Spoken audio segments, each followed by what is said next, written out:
Well, hello there. It's Michael Osinski. And it's also Tyler Esselman. And you are listening to This One Goes to 11. This One Goes to 11 is our podcast where each week we invite somebody into our virtual, or in this case, literal living room-esque thing to make their case for what they believe is a perfect album. So perfect, Tyler, and dear viewers and listeners, that 10 out of 10 just isn't good enough. Tyler.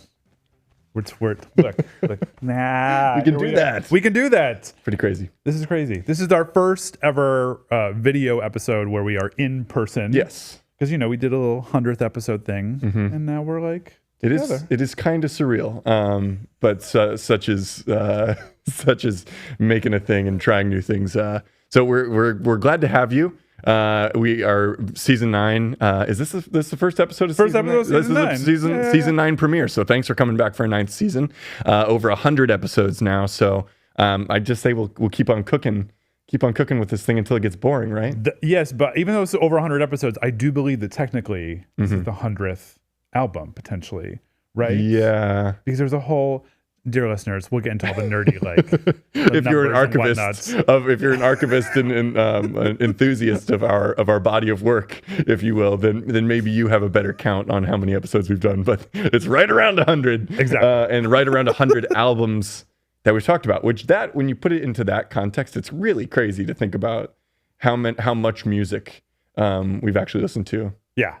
I mean, I will say, yeah. I mean, our Spotify, hours listened it's high. Yeah, you know what Spotify needs? We have our issues with Spotify like anyone, but you know what they should do is they should do a thing where they compare your tastes with somebody else's and feed that into the algorithm and come up with some like compatibilities, and that's like a dating app thing, right? I don't want to feed anything else in the algorithm. That's fair. All right, we promised we weren't going to go off on AI on this episode, so we should probably talk about who is also sitting with us here live in person.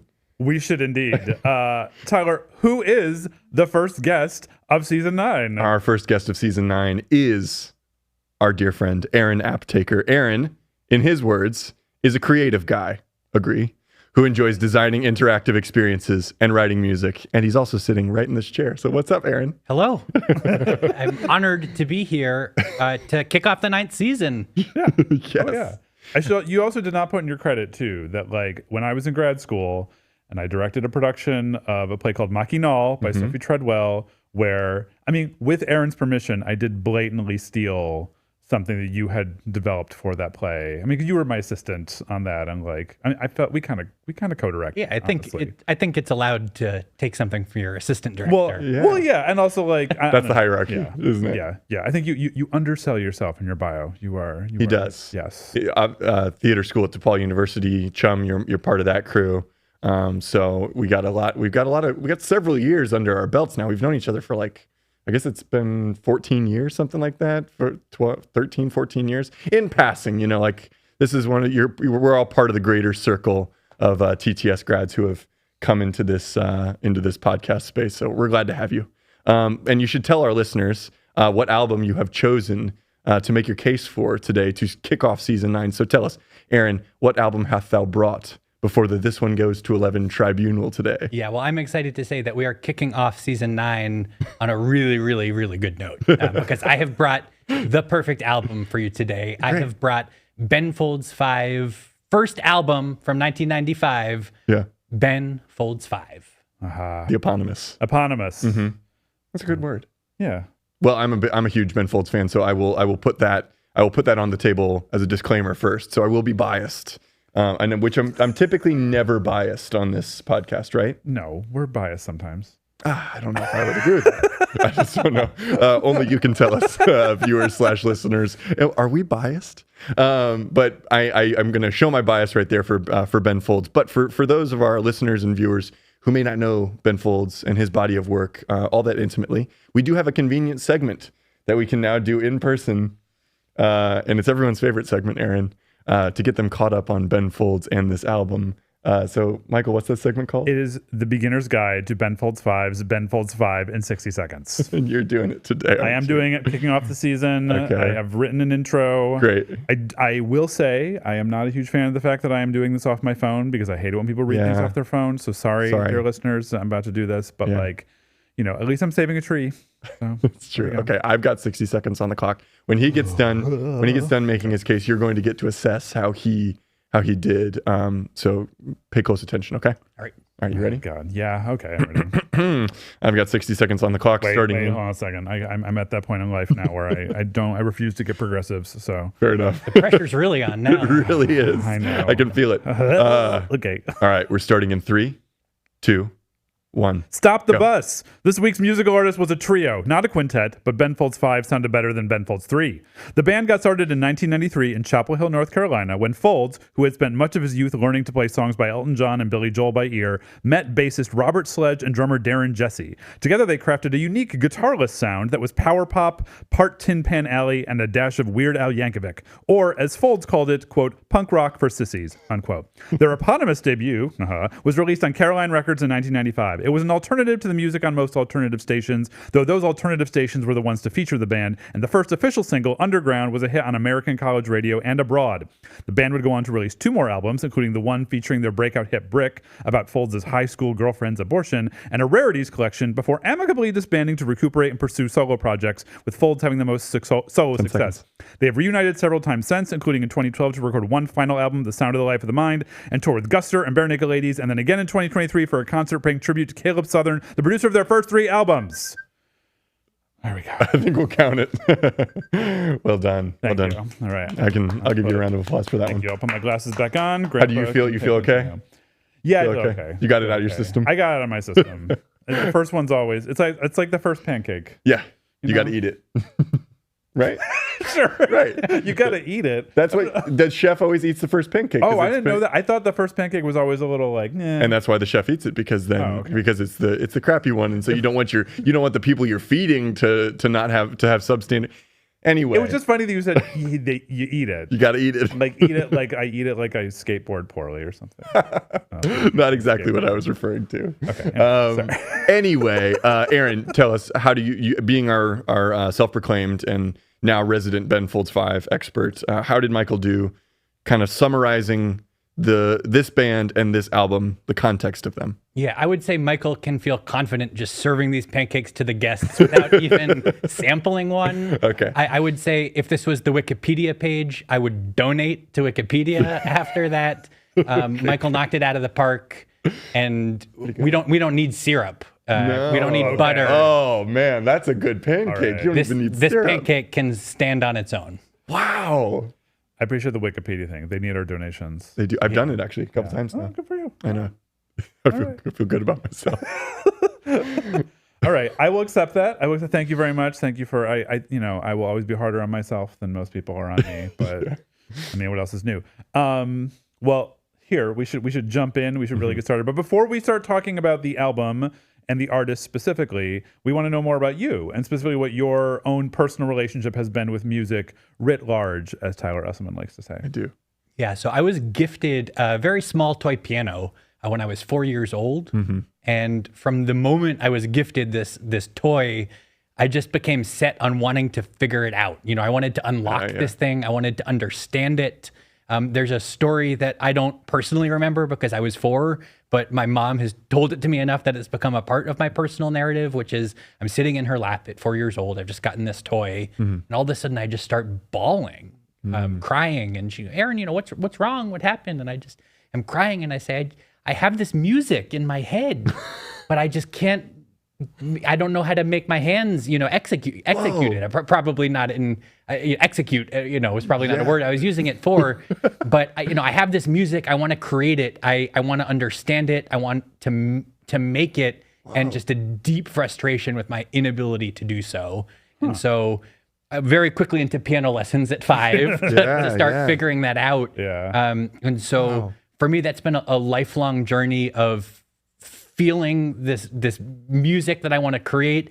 And even though I've continued to learn, I do write music now. I know how to play piano. That frustration has just continued right along. That I have these ideas that I can't quite make my body do. Oh yeah, the and worst. I can't quite figure it out. And so very much for me, my relationship to music is one of wanting to do it and wanting to achieve it.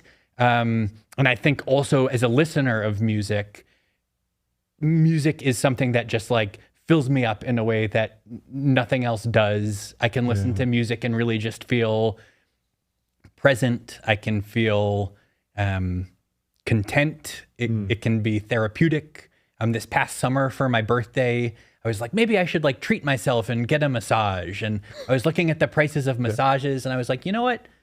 What if I just took that money on 45 minutes of like tension relief and just bought all the just say yes at the record store today to everything that I want. And you know what? Like getting home with those records, putting them on, same effect as that massage. Oh, Aaron, that's cool. Yeah, but it doesn't last 45 minutes. I get to keep that massage going because I've got those records now. That's true. Okay, but to take this one step further, is it that you actually like say more about this physical sensation? Because like, is it really? Do you like feel like you feel me? I'm talking. Is this on a level of like maybe like almost veering on like a synesthesia level kind of physical reaction to music that you have? Like, is that something that you exist with, or am I taking it too far? Yeah, I don't know that I'd put it in exactly those terms. Yeah. But I don't think you've taken it too far. Okay. I think you've given me something new to think about. Yeah. Is that the relationship? I'll say, growing up, I wanted music on always. So I had a boombox under my bed. I went to bed listening to the local NPR station. It was Jazz at Night. What was the station that you? WBUR in Boston. WBUR in Boston. So Jazz at Night, it's on all night. I don't know how it didn't drive my parents crazy. And then in the morning, classical music. So you're waking up to this very like bright, get your day started. So music has sung me to sleep and like brought me back to life in the morning every day. And I still either listen to this day to music or podcasts. So that's, when you're going to sleep. Oh yeah. It's on all night. Yeah. I don't do that. I'm not a podcast listener to go to sleep. You keep me awake. Yeah. Yeah. Well, what kind of jazz were you listening to? Like, do you remember particular records that you would hear played on that jazz at night? Yeah. Particular artists? I'm sure there was a lot of Bill Evans and Duke Ellington, Chet Baker. Yeah. They kind of knew they were on at nighttime, so they were intentionally playing jazz that's a little bit more slow and lulling. Smart. There wasn't a lot of like fast Charlie Parker dooba-dooba-dooba-dooba-dooba-dooba Or like Maynard on at Ferguson, midnight. like blasting your hair back kind of like thing. Yeah. Yeah, just right in your face. Yeah. So we had Good. soft jazz. Yeah. Were you learning mostly like more jazz piano, or were you studying the classical stuff too? I mean, if you were taking piano lessons, like I guess I'm wondering, like, did you get up to like Chopin etude level? No. So I have never been a great technical pianist. Okay. My first chunk of years of lessons was called the Suzuki method, which is all about ear training, Quite familiar. improvisation. And then I switched from that in middle school to jazz, which is all about improvisation, playing with others, not ever learning how to read music properly, which I'm still not great at. In jazz, you're often reading like faked chords, which are written out in a very different way than like a bass clef is still a little foreign to me, which is kind of shocking. I've been playing for 30 years. It's all gone out of my head, dude. Like I played low brass, and so like I wish that I remember how to, like, I sort of remember how to read music a little bit, but it really goes away if you're not in it and kind of re-upping that exposure to it, I think. Yeah. So I could, like if I listened to a song, I could probably play it pretty quickly by ear. But if you put me down in front of some sheet music, you would not believe that I've been playing piano for 30 years. Yeah, interesting. But you're probably proficient in other ways, that kind of like instinctual, that I do think that instinctual thing gets bred into you, where if you can learn enough of your way around one instrument, that you can probably fake it with a few others too. Oh, yeah. Do you play other instruments at this point? Not well. I can play a few guitar chords, the kazoo. That's a great one to know, honestly. Yeah. If you're just, you seem like the kind of person who might just like pull a bagpipe tendency out of your back pocket. And I would have known you for 13 years and never heard about that. But that, I guess that makes I don't know what that says about me, but thank you. It's definitely a good one. It's definitely a good. Am I wrong there? No, you're not wrong. No, I mean, I was thinking like, I feel like, can you play the accordion? I haven't tried, but I would imagine like some of it would carry over. Yeah, I would think so. I want to learn how to play the theremin. That's what I want to learn how to play. How do you do it? I don't, I really got to go on a YouTube deep dive about theremins. Is there like lessons? Can you like take like a? I would prefer to guess. I would want to like do like from an esoteric book, like a dusty tome from the 60s or whatever that is going to teach me how to operate a theremin. I don't know who invented the theremin. So we've been talking a lot about the piano. We've been talking a lot about maybe being, one might say, a little bit more punk rock in your approach to music, in that you're not trying to, for whatever reason, you're not trying to like nuts and bolts get to be the most technically proficient player, but you're playing with a little bit more feeling and probably emotion and kind of letting the music course through you that way. Tell us how that led you to Ben Folds and Ben Folds 5. Yeah, well, I think a big part of how this music has resonated with me is that it is in a lot of ways imperfect as music. You know, what they have put on these albums. Ben has a tremendous voice, a tremendous vocal range.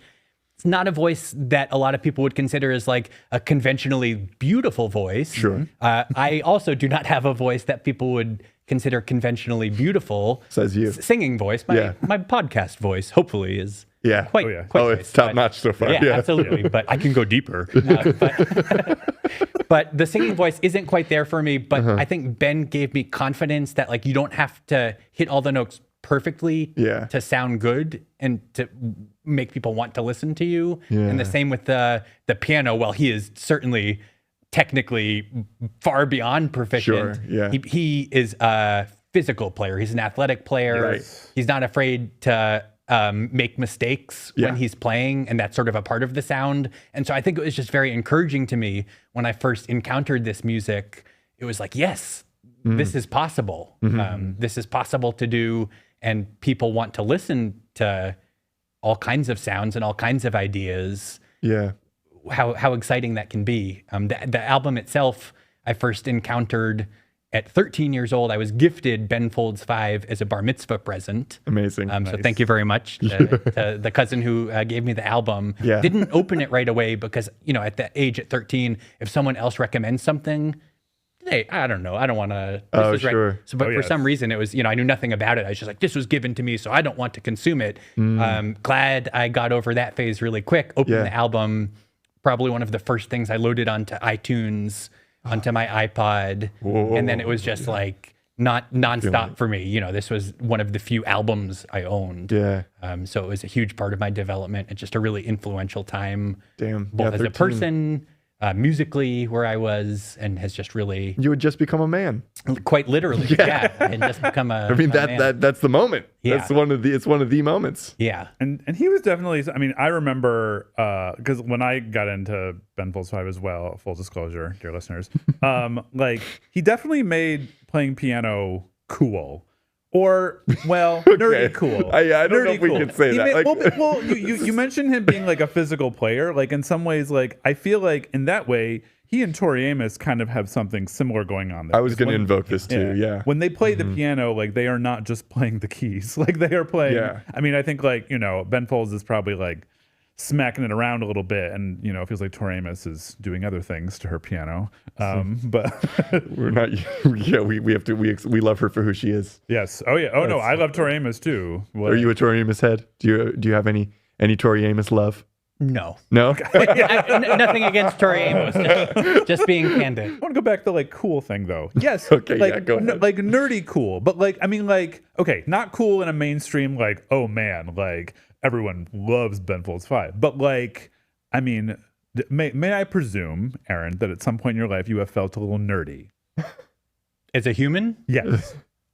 I would say so. Okay. Like, but isn't it like? Didn't it sort of feel like for nerdy people, like you know myself included, that it was like he made it cooler. Yeah, I know exactly what you're saying. Piano is the instrument growing up that kids didn't, right? Like you want to play drums or you want to play guitar and shred. At the age when I'm growing up, piano was the classical instrument. It was scales and you know, all of work. Yeah, it was a lot effort. of work. Yeah, and so I absolutely agree. Here is this other thing that was not this ornate, you know, pristine old thing. It was this very contemporary guitar sound. You know, I know Ben has often talked about how he wanted to play piano like he played the guitar, and so I think that's maybe what you're getting at is he shreds, smack it around a little bit. Yeah, he shreds the piano. I don't push back on him being cool or making it seem cool. I only say that because I think for guys like us, guys like us, Ben Folds is right in the pocket, that nerdy, trying to feel like there's a way of access. Because I think one of the reasons that I felt drawn to him was for the same reason, and because consciously, I don't think I got like legit punk rock at that time. Like I just didn't understand it, and I wasn't open to it on some cosmic level at that point. I feel like I have gotten a little bit more open to it over the years, but it felt like a way. It felt like I don't want to say like a sanitized, but it felt like an approachable way to for somebody who also felt a lot of feelings, like a lot of like a sensitive guy growing up, that there was this way to access aggression that didn't feel like it was necessarily violent, I guess, because it didn't feel like there was a ton of violence in his music. There was a lot of softness, a lot of tenderness combined with force. You know what I mean? What does that resonate with your kind of like feeling about him and his style? I think so. I think the closest we get to violence is musically some of the actual like action on the keys, but no, the themes, the lyrics, the ideas, very far removed from violence. Yeah. Sissies. Except for, I will say, Song for the Dumped on Whatever, Never Amen probably gets as close as he gets to violence. That's Give Me My Money Back, right? Yes. Give Me My Money Back. Yes. Yeah. I don't know who hurt you, Ben. Yeah. But I think Hope maybe you're all right. maybe it's there. The violence is like there. It's a part of him, and maybe something that he's like less comfortable with, and so it's coming out through the actual expression on the piano in a way that he hasn't found to like navigate. I would say it has to. There has to be some level of that. I mean, like playing this summer, so every summer when I teach at the Cherubs program, I usually have to relearn a song we do this recital for the students, and so I always relearn this one song that I've played, and I am always grateful to have that opportunity because I forget how much I can channel my emotions through that. Like when I really let go when I'm playing, like I feel like I'm expressing my emotions in a way that I can't do just by using words or through gestures. There's something else that's coming out of me, and I think that's probably what we're getting at here. He's kind of like filtering all that through the way he plays. And it's also fun, and it can be sweet sometimes and deeply sad sometimes. Maybe not this album so much as some of his later stuff, but I don't know.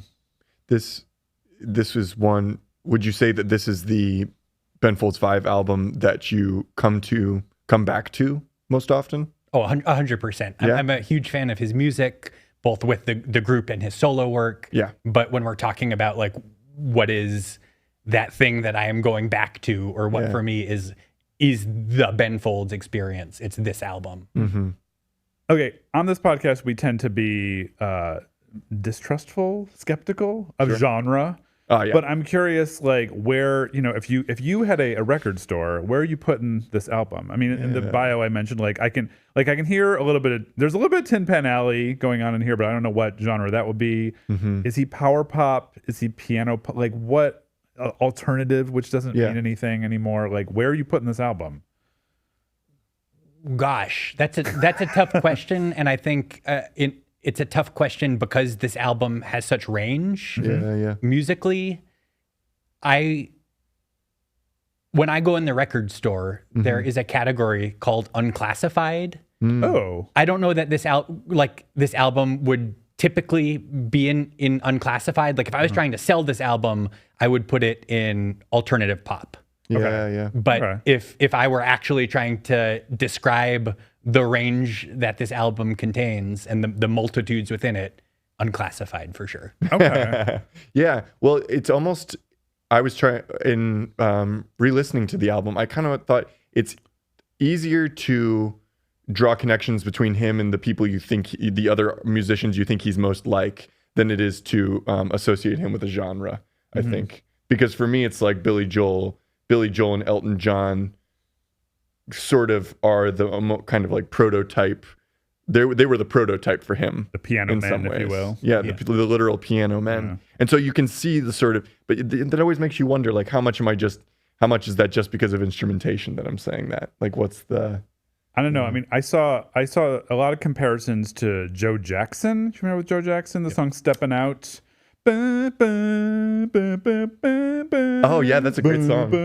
And I like, love that song. I can hear that definitely, but and obviously the Billy Joel Elton John connection, but like there was a review I read of their fourth album that like okay. I will say, re-listening to everything, the fourth album feels a little. I'm not quite sure what's going on there. The reunion album. Yes. Yeah. But that was no reason for this one reviewer to like when he was panning the fourth album to also pan all of the first three albums. Yeah. Really? And like, yeah, I was gonna write his name down. I was gonna be like, I'm calling you out. When you say But, pan, though, when you say pan, I mean, you know, like we don't need to link like, to this it person, was I some guess, sort of but- comment to the effect of like all the things I would rather do than go back into the original Ben Folds 5 catalog or something like that. I don't know. I wonder. It was like not early Pitchfork, but it was when Pitchfork was like super snarky. Yeah. Like, you know, Liz Phair getting 0.0 for his self-titled album. Well, is it? I'm just wondering if this brings into the, you know, how we've talked about kind of cheesiness, like the saccharine nature of sometimes like being earnest in rock music, pop music, right? And you're like, well, maybe this is because people think he's sort of cheesy in some ways. Maybe there's like a saccharine element to. Do you feel like that's a criticism that you've been aware of his kind of music? Well, because he has a sense of humor. Yeah. I think, right? Like, I think that's what people are picking up on. He's sarcastic in his songs. He is not afraid to like call things out or like point an accusatory finger musically at times. And there's certainly a lot of ego present in the music itself. Yeah. I'm not going to speak about him as a person. I've never met the man, but the art itself, right, contains a lot of confidence, a lot of ego, and a lot of attitude in a way that I think, could be off-putting to people. That's a good read on that, actually, because I think there maybe it is the Ben Folds 5. It is Ben Folds 5. And it's hard to conceive of, you know, like I would never call this a podcast, Tyler Esselman and the Tyler Esselman show. It sounds terrible, you know, like the wherewithal to name your band after yourself is kind of, maybe we don't give that enough credit for what that means for a good, healthy ego. Is what I'm saying, maybe. Well, it seems like they have a pretty amicable relationship, though. It does. I mean, like, I don't know, but never.